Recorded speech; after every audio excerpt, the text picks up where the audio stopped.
एक बहुत ही खूबसूरत गांव था जिसका नाम था बीरनगर। यहाँ सभी लोग बहुत खुशी खुशी से रहा करते थे।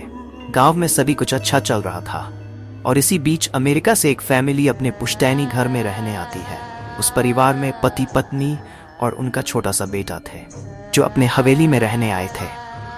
सभी के आते ही गांव वालों में खुशी की लहर दौड़ पड़ी, क्योंकि ये फैमिली कोई और नहीं बल्कि इसी गांव में रहने वाले एक पुराने जमींदार की थी और गांव वाले उनकी बहुत इज्जत करते थे। सब कुछ ठीक चल रहा था, लेकिन अचानक एक दिन इस परिवार के बच्चे की तबीयत अचानक बिगड़ने लगती है।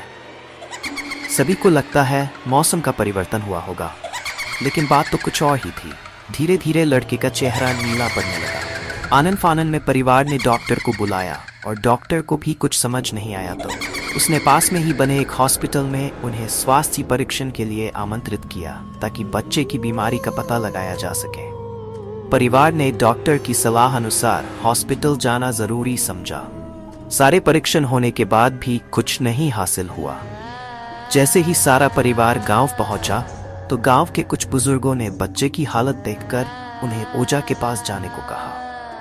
आज भी गांवों में पुराने रीति रिवाज के अनुसार झाड़ फूंक करके इलाज करने की प्रथा कायम है। परिवार सभी सदस्य बच्चे के लिए ओझा के पास भी जाने को तैयार हो गए।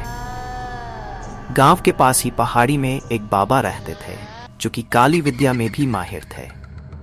जैसे ही उनके आश्रम की सीढ़ियों में वह बच्चा अपने परिवार के साथ पहुंचा तो ओझा जोर जोर से चिल्लाने लगे, तू क्यों आई है? इतने बरसों के बाद भी तेरा बदला शांत नहीं हुआ। ये सब सुनकर बच्चे के माता पिता और गांव वाले दहशत में आ गए। उन्हें समझ नहीं आया कि बाबा को इतना क्रोध क्यों आ रहा है, जबकि उन्हें अभी तक कोई बात बताई नहीं गई। लेकिन बाबा तो काली माया में पारंगत थे। इस वजह से उन्हें रूहानी ताकतों को पहचानना आता था। सभी लोगों ने आश्रम में प्रवेश किया, लेकिन बाबा ने केवल उस बच्चे को पास आने को कहा। बच्चे की हालत बहुत ही खराब थी। उसकी आंखें लाल हो चुकी थी, उसका शरीर नीला दिखाई पड़ रहा था और उसके शरीर का तापमान आम बुखार से कहीं ज्यादा था। ओझा ने विभूति उठाकर के बच्चे के मुंह पर फेंका। बच्चा जमीन पर लेट गया और जोर जोर से हाथ पैर हिलाने लगा।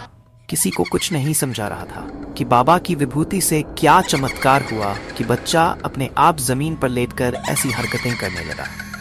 तभी अचानक बच्चा अपने पैर की उंगलियों के बल खड़ा हो जाता है और बहुत ही खूंखार औरत की आवाज में ओझा को उसके पुराने नाम से बुलाया, अरे वो प्रेमनाथ, मैं तुझे नष्ट कर दूंगी। लड़के का ऐसा स्वर सुनकर उसके माँ बाप घबरा गए।